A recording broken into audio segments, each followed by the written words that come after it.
Okay, I promised an update during my very emotional last video. It's funny because I've tried to make this video like 4 times, and I finally got clear on what message Francis wanted me to give and who to give it to. And it finally became clear today that Francis is really wanting me to speak on her behalf to all the people who are actually in fear about crossing over. And that might seem heavy, but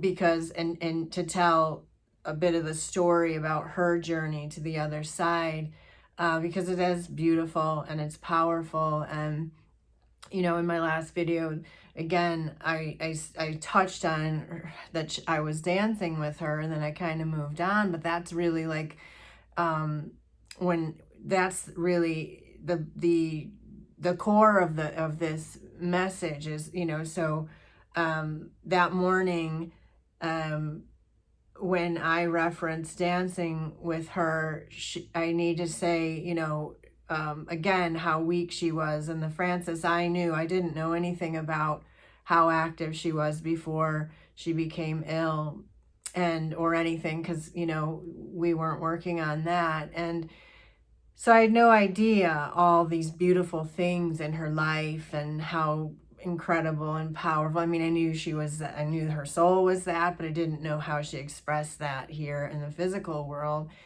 Until her wife from the hospital, she put me on FaceTime, and her mom and Francis's parents were both on her bedside, and it became clear she wasn't going to recover from, well, dehydration is kind of what she went to the hospital for, and she never came out.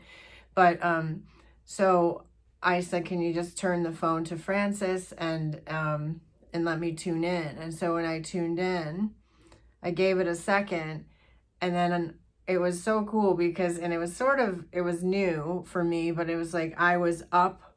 She was not completely cross, but she was definitely playing around in the other side. And I saw her, and sometimes I have to say, like, it's, sometimes you question, like, am I really seeing, is that really what I'm seeing? What's going on? And it's not until I say something out loud that it's validated. So my hands started going like this, and Francis was like spinning and dancing. And she said to me, hey, look at me, I'm dancing, my legs work. And I was so happy for her. I actually began crying because her spirit was just so full and so joyous, because the last time I had seen her just a few days before that, she was sobbing about, she said, I don't want to stay here in this body. And her wife was in the room, and her wife had said, do you want to stay here? And she honestly said, no, not if I have to be in this body, which is a beautiful part of this story, because she actually got to choose right then to leave when she did. And so anyway, she's spinning, and she said, tell Venus that I'm dancing and that I'm doing what we used to love the most together. And so I said, did she dance? She said she's dancing. And she said, oh, she was a dancer. That's what she did. She was danced and was a musician. And I was like, no way. And so, I'm like tearing. And Venus, then she was so happy. She's, oh, and then Francis said, tell her to play music. And because at the time she was dancing without the music, so I said, she wants you to play music. And she said, oh, okay. And she turned on music, and she just continued to dance. And I wasn't dancing with her, but I was kind of like, I was there with her. It was so cool and powerful. And my arms were moving in this really rhythmic way that was so intense. And then, in the essence of time, I'm speeding this up. So then Venus asked me, well, what should I play? What does she want me to play? And so I asked Francis, and Francis said, tell her to just play the music like she usually does. Like she picks like the music like she usually does. And I told Venus that, and she said, oh, she used to call me the cosmic DJ because I would always just pick the songs, and then she would dance or we would dance together. So I was like, okay, well, so do be the cosmic DJ, you know, especially now, right? So it's just so beautiful to be witness to. And then Venus played this. So I was, you know, watching her, and I was like, you know, wow, you know, and I was egging her on. And then Venus changed this really tribal song, and that I've learned is from the Philippines. And all of a sudden, Frances was before this big fire, and she was I mean, the music was so beautiful, and like my arm was doing this and she was doing this really, and I said, oh, you show off. I started, because she was clowning around and like touching her hand to her foot, you know, being silly for a second, but this dance was really beautiful, like ceremonial. And so so I was telling Venus what she was doing, and then this older woman who I thought maybe was her grandmother slid in next to her, almost like if they were going to do a line dance, which that's not what they were going to do.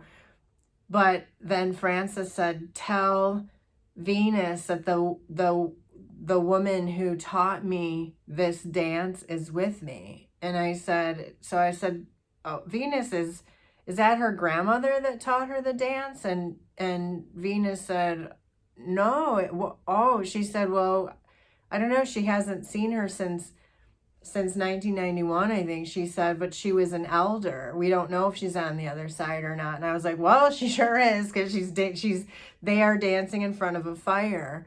And she said, oh my God, that's exactly where she taught her. They were at a, you know, this ceremony, and they both had on, in here on the other side, they both had on this beautiful, like ceremonial, you know, garments that where the colors were so brilliant. And so I said, well, no, that means she's saying that that's who she's with. So she's on the other side. And so, which was, you know, we were so happy, and her parents were there in the room, you know, speaking to her, and, you know, finding comfort in this.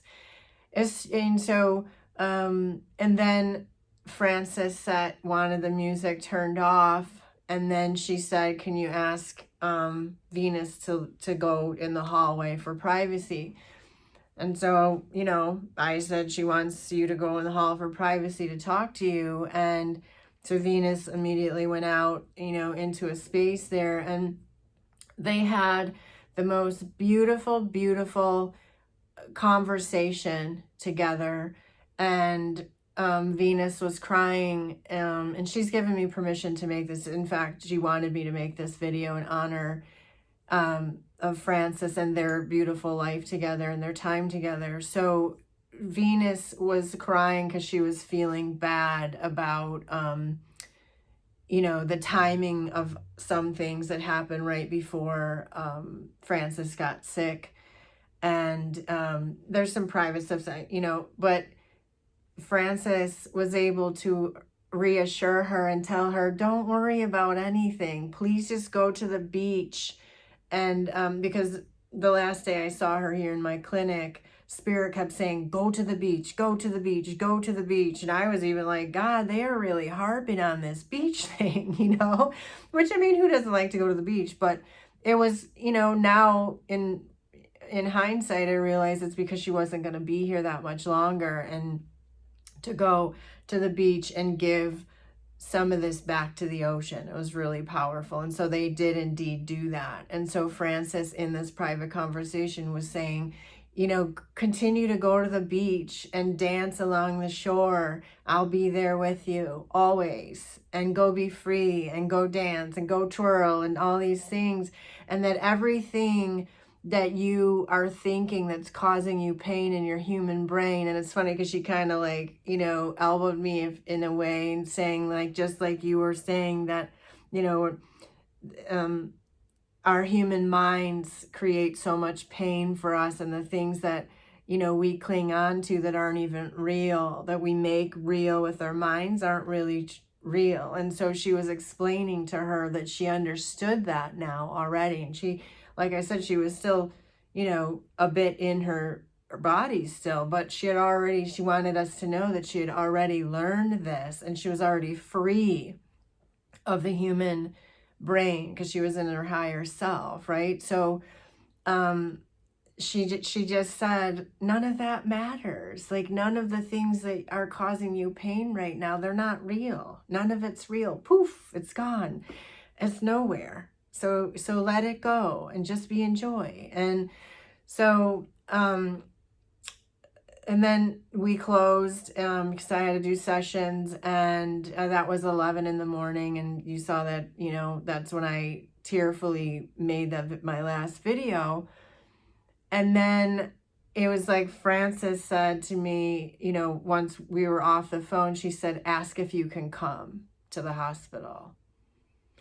And I was like, I mean, do they let people do that? Right. So then I text, because I, you know, I trust spirit, and I, of course, want to do, you know, what's in the highest good. So I text Venus and I said, hey, is there any chance they'd let me come to the CCU? And it took a minute, and she wrote back, she said, yes, exclamation, would you really come? And she couldn't believe that I was going to drive from here to Glendale. And of course, hey, Frances asked me to come, I'm coming, right? And it would be an honor. Like, I was so honored, right? Like, in every cell. And so I had to do a couple of sessions, and then I rescheduled my whole afternoon, and I was driving, and I was in downtown LA. I will never forget the sunroof open, and I was surprised, to be honest, that, you know, now 3 hours had gone by and Frances was still here. Like, I immediately, when I was finished with my sessions, I said, is she still here? And so I said, Frances, you know, I was about 20 or so minutes away from the hospital. I said, I mean, not that I'm like pushing you out, but like, what are you still doing here? And she told me, I'm waiting for you, but I'm waiting for 2 other friends. And I was like, wow. I mean, it was now I know that she was a mystic and very powerful, and I didn't know that, you know. And so she's very clear communicator. And she's been here with me like since Saturday doing sessions. Anyway, so I said, okay. So I get there, I park the whole thing. I get up on the 5th floor to the CCU, and I'm walking to find this room, and there's Venus standing in the hallway with 3 women, and one of them was local and already there. And Venus saw me and said, oh, these are Frances's 2 friends that just got here from San Francisco. Like, we literally were 30 seconds apart arriving. And I was like, here we go, right? So, and I was like, okay, Frances, we're all here, you know, everybody's here. And so we walked into the room, and, you know, I talked to her and you know, kind of ran light through her, and I told her she's going to be okay and all these things. And then I stood back against the window, and then they began, Frances wanted to hear music again and celebrate with her friends, you know, who were just devastated, obviously, but they played guitar, and they were singing like they used to do together. So this went on for like 15 minutes or so, and then I was staying tuned in to Frances, and I noticed that her, you know, she began feeling a little, not scared, but hesitant, like her vibration was getting a little woo. And so I said, it was making, and not sad, you know, because she was, of course, enjoying her friends being there and the music and everything, but it was time to go, right? So she asked for the music to stop. I put my hand on Venus's back, and I just said, she wants the music off. And so boom, they stopped, and she just wanted silence. And so I went back over and stood, and again, this is like 20 minutes after we got there. And I just started saying, Frances, you're okay. You're okay. Look at you. Like you're dancing and you're so strong and you're free. You're free. You get to do all these beautiful things. And so, but she really, got to this place is what she's speaking about or wanting to talk about too, is like she in that place of thinking for a moment that she would feel the missing and be missing out on things is what was keeping her a little bit stuck there. Like why she was is like, oh, she's just saying it's fascinating that there was the moment there that she really, with her human mind, you know, thought that was going to be something she'd experienced. But anyway, so I had to like talk her through that, and I had to like just, you're okay, go ahead and go, you're okay, you're okay, you're okay. And I just kept saying it, not out loud. And then I felt her, and I could see her kind of lifting out, and I was smiling because I was so happy for her. And Venus was smiling, which was really beautiful. And of course, her parents were there with tears, but they were also smiling because it was truly a celebration, and they felt that. It was super cool. And then all of a sudden, my hands just again went like this. And I said, my voice just said, there she goes, there she goes. And seconds after that, the nurse came in and gave her, you know, condolences. I'm sorry for your loss. And the mom said she's gone and everything. And then cried. Of course, everybody cried. But it was, so really the message is, and that comforted her mom to know, her mom said to me, you saw her go, didn't you? You helped her go. And that gave her so much comfort. And she said it with joy and a smile, and that, you know, everybody knew she was okay. Everybody knew she was doing all the things that she loves. And so that's really the message, is like, you know, and now she's here and she's with Venus and she's with her friends and she's guiding everyone and she's doing really powerful work. She keeps showing up with me, you know, and wanting to help, right? Because that's who she is, and that's how she's in her power now, right? And her brilliance. And so,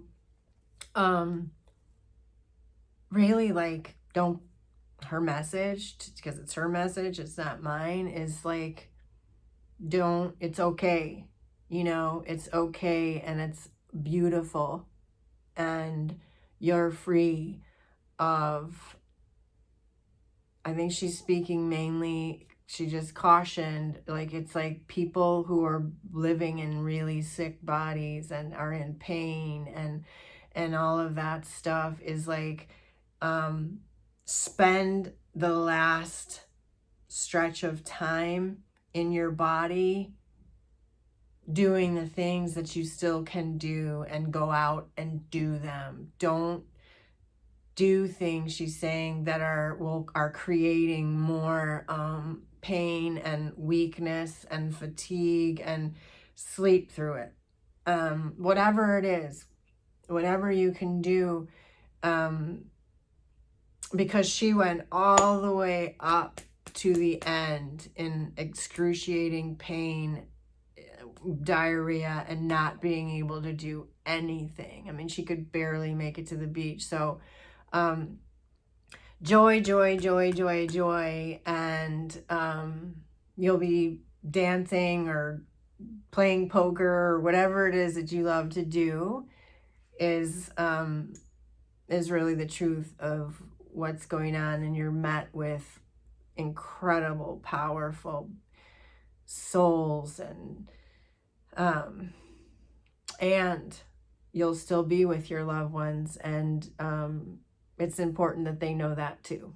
So thank you, Frances, and thank you, Venus, for letting me share the story, and thanks for listening.